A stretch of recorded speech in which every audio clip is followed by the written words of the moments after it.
We're doing a sequel. We're gonna do it all again. I forget the rest of the lyrics, but regardless. Hey guys, it's JStars360 here with my review of Muppets Most Wanted. This is the most recent Muppet movie that's come out. I had a choice between seeing Divergent and Muppets Most Wanted. By the title of this video, you can probably tell I chose Muppets. First off, on a note, I'm curious to, before I get into the review though, I just want to say this. A lot of people are going to see Divergent this weekend. I wonder how many of them will actually enjoy it, because I remember when Twilight came out, a lot of people were really pumped for that, and then they saw it and were really disappointed. And it's getting really mixed reviews online, whereas this seems generally positive. I mean, people are okay with it, so it'll be interesting. Everyone's seeing Divergent. I'm seeing the one person seeing them. Well, not the one person, but most people are seeing Muppet Divergent, whereas I'm seeing Muppets One. But I digress. So, before I get into the review again, I'm just going to quickly sum up my thoughts on all the Muppet movies that I've seen. I haven't seen all of them. I'm going to make a point to watch all of them at some point. Alright, so first one, the Muppet movie. Really enjoyed that one. It's really fun. A lot of heart, a lot of charm. Really good. Second one, Great Muppet Caper. Again, really like it. I mean, it might be, it's a little cliche. It doesn't have as much heart, but, it's a lot of fun, a lot of good gags. I might have seen Muppets Take Manhattan when I was little, I'm not sure. I've never seen Muppet Christmas Carol. Muppet Treasure Island, I think I saw it when I was little, but again, I don't remember it. I was really little at the time. Muppets in Space, I saw a bunch of times as a kid, really liked it, although from what I hear, a lot of people say that's the worst Muppet movie, but again, I was a kid when I saw it, and when you're a kid, you don't really have much perception of what's good and bad. Like, I really liked episode 1 when I was little, but looking back, yeah. And I'm sure if I went back and watched Muppets in Space, I probably wouldn't be as big on it. Muppets, I thought was good. I was okay with it. I felt like it really was unfocused. It really didn't seem to know if it wanted to focus on the Muppets, Walter and his relationship to the Muppets, Walter and his relationship to Jason Segel, or Jason Segel. Like, it should just stay with either the Muppets, or just make a movie about Walter joining and bringing the Muppets back together. But instead, it was just all over the place. It was still fun, still some emotional stuff, but I wasn't quite the Muppet movie I wanted. Muppets Most Wanted, on the other hand, I'm probably going to be in the minority of this, but I actually really liked this film. I thought it was much better than the first one. As someone who just wants a fun, lighthearted Muppet movie, this was it, and I really enjoyed it.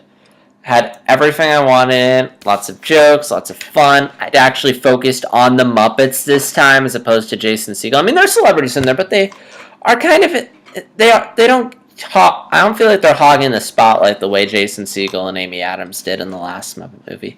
So I'm going to summarize the story real quick. Before I get into it, spoilers, I'm going to keep them really light. I might spoil like one or two things, but again, minor, and if I do, I'll just put them at the end of it. So story picks up directly where the first Muppet movie left off, and they're basically doing a sequel. And in the sequel, they're going on a world tour under the recommendation of Dominic Bad Guy. And the Muppets are like, sure, we're famous. Let's cap it. Let's just go over our recently acquired fame. So they go on world tour. But what they don't know is that Dominic Bad Guy is actually the right-hand man of Constantine, this evil frog that looks exactly like Kermit except for this one little mole right here. And their plan is basically to swap Kermit with Constantine, and then he's going to use the tour as a cover to basically just hit all these museums and pull off this grand heist. Now, I will admit the story is really predictable, it is really cliche, but to be fair, you're not here for the story. At the end of the day, you are here to laugh and see the Muppets. And if you just want those two things, I think you'll have a pretty good time. Again, lots of really good fourth-wall humor in this, as always. There's also a lot of good humor on sequels and how they're not as good as the first one. I think the film even acknowledges how it might get bad reviews, which I thought was nice. It actually focused on the Muppets. I like how we got to see the Muppet show. Like, you know how in the last movie we got to see the show? We get to see it again. I think it's a bit better focused. Like, it's more spread out. But, of course, the highlight of this movie is, of course, the characters. That's why you see this movie. I mean, if you're going to get nitpicky about the plot, I mean, understandable, but at the end of the day, you're just watching this for the characters. And thankfully, the story is written in such a way where it just constantly keeps the focus on the characters. It never takes the story too seriously. It never gets so bogged down in the plot that you forget about it. It's always about the Muppets, and I really like that. It has, again, all the characters are there, and they're fun, and they're likable. One thing I liked is that if there are some Muppets in the last Muppet movie that you felt were kind of disappointed by, oh, this character didn't have as much to do or as many lines as I have, like, trust me, they swap him out, like, so, like, for example, the Eagle, who didn't really do much in the last movie. Here, there's an entire plot line revolving around him, where he's basically playing a police officer who's investigating Constantine. So if you love the Eagle guy, this is his movie. And to those of you, hang on, that lamp isn't away. That's better. So, yeah, there's no glare. So anyway, so hang on. Let me just keep it down. I don't know. So, yeah, and again, if you're complaining about why didn't this Muppet get more screen time, it's hard, okay? They can cram every single Muppet into this movie because it would just be unfocused. You need to pick what works and just go with it. And so, yeah, so again, all the Muppets you expect to be important are, and the side characters, again, if they weren't as important in the last movie, they are important in this movie. In fact, there's one character who didn't even get a line in the last Muppet movie who gets a line in this movie, and it made me smile. The new characters are good. Also, Constantine's back. Walter from the last movie, he's back. And thankfully, he has an active role in this movie, which is nice that they don't just shove him into the background and forget about him. He's there, and he's basically one of the most logical Muppets in the movie, which is nice. And I actually kind of like him here, as opposed to the last movie where I thought he was kind of bland. I mean, he still is kind of bland, but I think he's a bit better here. New characters are good. Constantine's a fun villain. Ricky Jarvis does a nice job as Constantine's headman. Ty Burrell's fun. He's clearly getting into it. Tina Fey, I think she does a good job. I mean, New York Times said they didn't think she looked as thrilled. She looked thrilled. I mean, although to be fair, you could have cast anyone. I mean, she's basically doing a Russian accent the whole time. And I like how not everyone is fooled by Constantine's act. There are a couple Muppets who are suspicious. So it's not like you're just sitting there and thinking, oh my gosh, these Muppets are so stupid.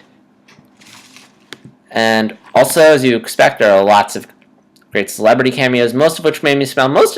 Mainly there for the adults who probably know who the celebrities are. And if you're like I am, you'll probably recognize them and you'll probably smile. I won't spoil who they are because, their reveal often gets a laugh. Do not go into IMDb and look them up because it'll ruin the cameos. Songs, once again, really good. Lots of fun. I don't think there are quite as many songs.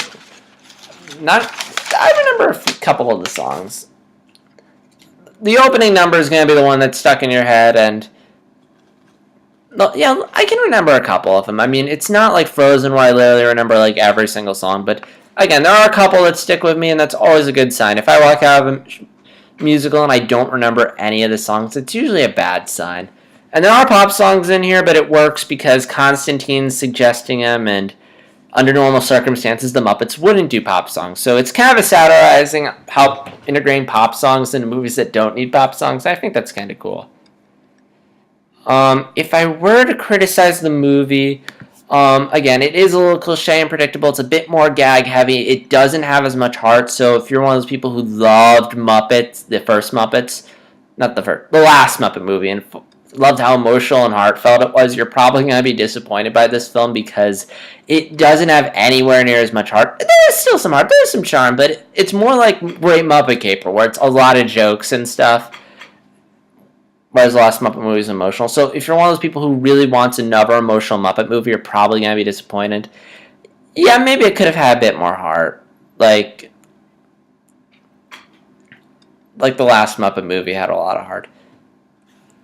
Also, again, I'm going to do a couple of spoilers here, so if you want, just skip ahead to 10:20. I'm going to time it so I wrap up by then. So if you want to avoid spoilers, just skip to then. First off, one criticism I have is it seems kind of weird. seems kind of weird that they'd still keep Kermit in prison even after they know that he's actually Kermit. And second, there's a missed opportunity with the lemur reveal. It would have been funnier if Ricky Jarvis had opened up and it turns out he's a robot and there's a little lemur Muppet inside. I mean, I saw that twist coming a mile away and I felt like they could have gone a bit far for it. It was still funny, though. And people who don't want spoilers will come back in a minute. There we go. Okay, so now that it's over, I'm going to wrap up. So, overall, who would I recommend this movie to? If you're a really big Muppet fan, I'd highly recommend it, especially if you really like it when they do fun comedies like The Great Muppet Caper. If you're one of those people who love the original Muppets and loves a lot of heart, you might be disappointed by this one because it doesn't have nowhere near as much heart. But if you're one of those people like me who just wants a fun, lighthearted Muppet movie with a lot of laughs, you'll have a good time. Would recommend this movie to Muppet fans. Little kids will definitely should check it out. They'll have a good time. Great way to introduce them to the Muppets, more so than the last movie because it actually kind of shows why we love the Muppets. As the last one, it's a bit more, whereas the last one was a bit more sentimental. And what was I gonna say before? Oh yeah. So yeah, Muppet fans, little kids. I wouldn't recommend this movie to non-Muppet fans. If you aren't a fan of the Muppets, you probably aren't going to enjoy this movie. This movie won't do anything to change your mind. So yeah, but as for me, I really enjoyed it. I thought it was pretty good. As a Muppet fan, I really enjoyed it. And yeah, so again, Muppet fans who want some laughs, don't really mind that there's not as much emotion as the last one, go see it. Oh yeah, and also, make sure you get there on time because there's a Monsters Inc. short, Monsters University short, I should say, right before the movie, which is fun and amusing, so definitely get there early if you want to, on time if you want to see that. And I don't know if there's anything after the credits. I had to kind of leave early, unfortunately, but well, it's probably nothing. I mean, if it's funny, I'm sure I'll find it on YouTube. So yeah, so overall, really enjoyed it. If you want to see my full review, just go. There's going to be a link in the comment section. Not right away because I haven't written it yet, but when I do, it'll be there along with my thoughts on all the other Muppet movies. All right, so did you like this movie? Did you not like it? Did you think it was better than the last Muppet movie or not?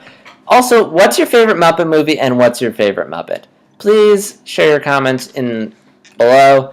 And if you like this video, like it. If you didn't like it, then just click the dislike button. Although, please just say in the comments why you disliked it so that way I'll know. And as always, if you want to see more of my videos, just click the subscribe button. As always, this is JStar360, signing out.